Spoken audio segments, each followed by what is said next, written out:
Sabihin mo sa akin kung nasan sila para matulungan ko sila maghanap. Nasaan ang Daddy Jordan mo?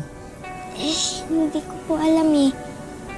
Di ba kakasabi ko na sa'yo na huwag ka magsisinungaling? Yan naman po ang totoo eh. O baka dahil pinapagtakpan mo yan, Mami Christy mo? Ha? Bakit nagkakampihan kayo laban sa akin? Hindi naman po eh. Ha? Ako na ang asawa ng Daddy Jordan mo, kaya dapat sinasabi mo sa akin kung nasan siya! Merdy, dali! Sinungaling ka eh! Sinungaling! Nasan siya? Hoy, Shaira! Anong ginagawa mo sa apo ko? Ikaw talaga wala kang modo! Ano ba yan? Ha, babae ka? Wala ka talaga modo, ha? Bakit ba hinaharas ang apo ko? Kasalanan mo kung sinasabi mo na sa akin kung nasa yung asawa ko para hindi ko na kailangan gawin yan! Didemanda talaga kita.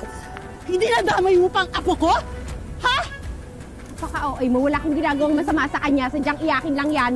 Ang apo ko, madami ng pinagdadaanan. Lahat ng pasakit ng dahil sa'yo. Nadadamay ang apo mo dahil ginagawang leverage siya ni Christy kay Jordan. Alam mo, Shaira, umalis ka na bago magdilim ang paningin ko, ha? Nasaan mo na si Jordan? Sabihin mo sa akin. Hindi ka aalis. Hindi. Hindi ka talaga aalis. Hindi. Nasaan si Jordan?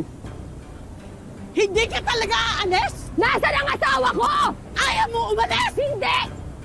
Ayaw mo umalis, ha? Ayaw mo umalis? Ha? Ha? Ayaw mo umalis? Ano ba? Ayaw mo? Ha? Ha? Ayaw mo umalis? Ha? Ha? Wala si Jordan dito! Wala si Jordan dito! Ano, ayaw mo umalis?